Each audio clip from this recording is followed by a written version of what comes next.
Hi, I'm Amelia from Hermosa Beach, California, and today I'll be making my almond and apricot stuffed pork chops.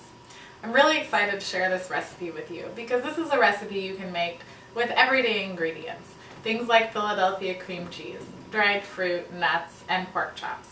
And although we're using pork chops today, you could really use this with chicken breasts or turkey cutlets or any other meat that you happen to have in your fridge.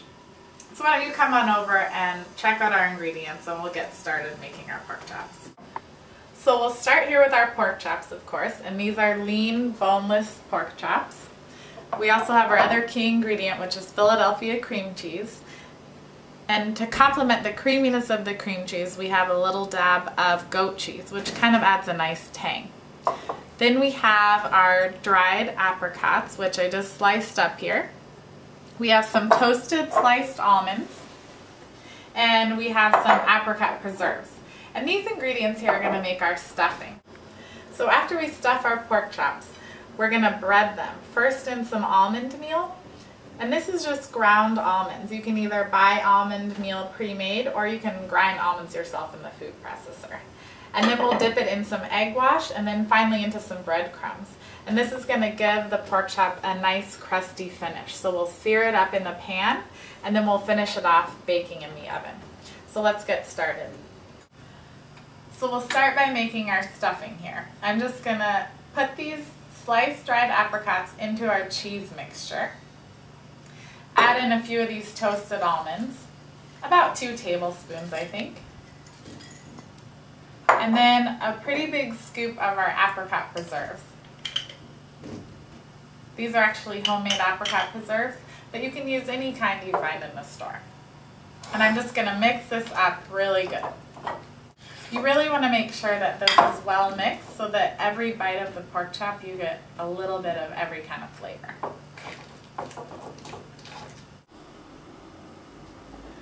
So now we're going to actually stuff our pork chops. I'm going to take a pretty big scoop of this mixture here. It's hard not to just take a bite right now because this on its own is actually really good. And I created this little pocket in our pork chop, some room for the stuffing. I'll just really stuff these guys good. So this is enough stuffing for about 4 pork chops, but my brother is visiting me from New York and my husband's about to come home from work and they're pretty hungry guys. So I'm going to make sure I give them a really good reward for helping me do my camera work.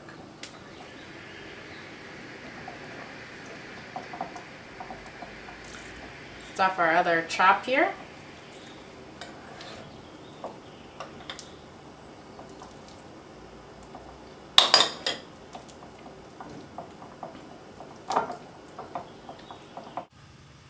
So we're ready to bread our pork chops.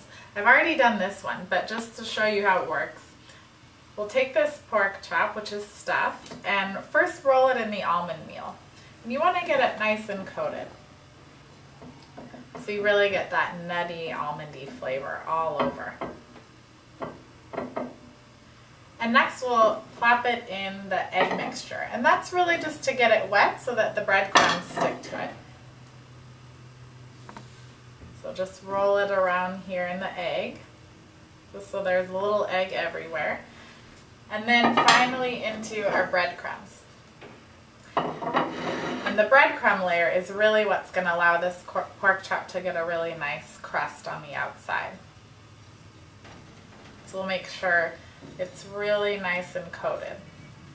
And this crust also helps the cheese mixture to stay inside the pork chop instead of seeping out into the pan. Okay, so our pork chops are breaded and ready to go. I'm just going to preheat the pan over a medium heat for 1 or 2 minutes so that it's nice and hot and the pork chops can get a really good, nice crust on it. Spoon of oil in, and I'm using olive oil here, but you can use whatever oil you have on hand. And now I feel the warmth and it's ready to get our pork chops in there. So do you hear that sizzle? That's what you want to listen for because that means it's going to get a nice golden brown crust on your pork chop, which is exactly what we want before you put it in the oven.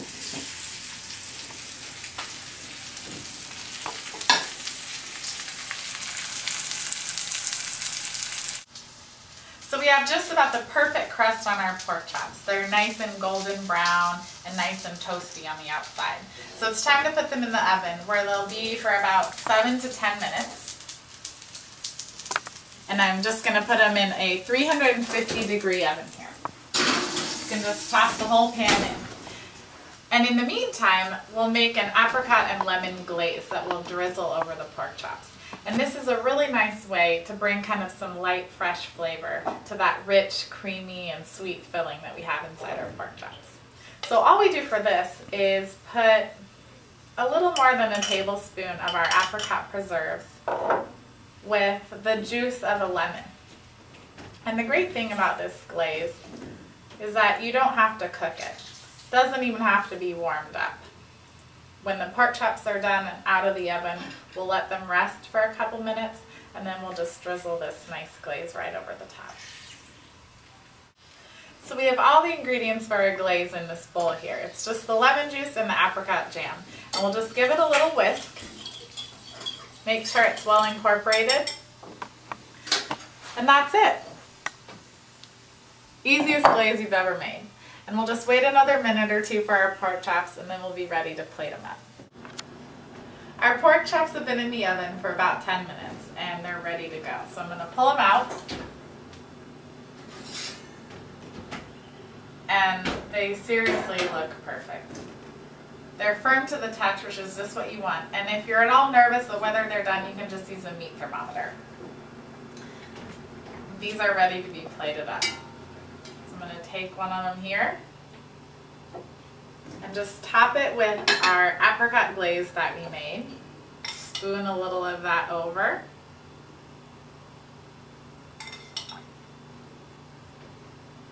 And when you have a stuffed meat or anything that's a little bit rich, it's nice to pair it with something a little light on the side. So I have this citrus and avocado salad with fresh mint. I think it'll go really nicely with the flavors of the apricots and the cream cheese and the meat. And we'll add just a little sprig of fresh mint here just to make it pretty.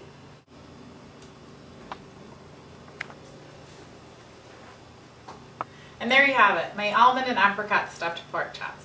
I know you're going to love this recipe, whether you make it my way or put your own twist on it. So before I go, I just want to thank Paula Dean for hosting this contest. You're really an inspiration to me as a chef and as a person. And I better end there because there are some very eager eyes in this room waiting to get their hands on this nice, tasty dish. Here you go, cameraman.